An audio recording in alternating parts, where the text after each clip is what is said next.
కార్యక్రమం చేయడం జరుగుతుంది. అదేవిధంగా కాంగ్రెస్ ప్రభుత్వం అధికార రాతలకు ఒక మాట, అధికారంకి వచ్చినాక ఒక మాట, అధికార రాతలకి మేము బీసీలకి 42% ఇస్తామని మాట ఇచ్చి ఆ రోజు ఏ రకంగా ఇచ్చినవో మరి ఆ రకంగానే ఇవాళ ఈ రోజున అధికారంలోకి వచ్చిన తర్వాత అదేవిధంగా 42% ఇవ్వాల్సిందిగా కోరుకుంటూ, అదేవిధంగా ఇవాళ పక్షాలు ఉంటే ఇవాళ బీసీలంతా ఇవాళ చూస్తూనే ఉన్నారు. ఇవాళ స్టేట్ మొత్తం కూడా బీసీలే రోడ్డు మీదకి వచ్చి ఈరోజు చూస్తూనే ఉన్నారు. బీసీలంతా రోడ్డు మీదకి వచ్చి ఈరోజు బంధు సహకరిస్తున్నారు. ప్రజలందరూ గమనిస్తూనే ఉన్నారు. ఇవాళ స్వచ్ఛందంగా ప్రజలందరూ చాలా సంతోషంగా స్వచ్ఛందంగా వాళ్ళ బీసీలకి రిజర్వేషన్ 42% ఇవ్వాల్సిందని ప్రజలు ముక్త కంఠంతో ఇవాళ బీసీలంతా ఐకమత్యంగా చెప్తున్నారు. అందరు ప్రజలు కూడా సాయకం చేస్తున్నారు. ఈ బీసీ రిజర్వేషన్ ఇవాళ పక్షులు ఉంటే నువ్వు దిగిపోయిన దాకా బీసీలు ఇచ్చిన దాకా కూడా వదిలిపెట్టే ప్రసక్తే లేదు.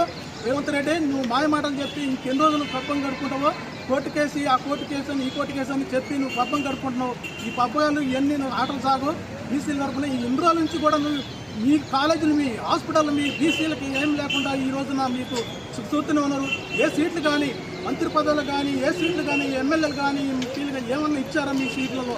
ఎడిదిరికి మీరే చూసుకున్నారు తప్ప మీతో బీసీలు కానీ ఎస్టీలు కానీ ఎవరైనా పట్టించుకునే పరిస్థితి లేదు. ఎస్సీలు కానీ ఎస్టీ కానీ బీసీలు కానీ పట్టించుకునే పరిస్థితి లేదు. ఈ రోజు కూడా మీకు బీసీలు 42% ఇచ్చిందా కూడా ఇచ్చేచిందా కూడా వదిలిపెట్టే ప్రసక్తే లేదు.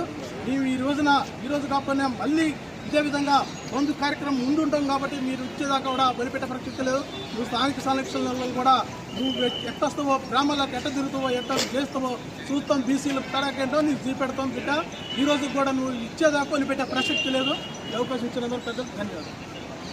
भारत माता की जय, भारत माता की जय, जय श्री राम, जय श्री राम, जय श्री राम, जय श्री राम. बीसी ऐक्यता, बीसी ऐक्यता, बीसी ऐक्यता.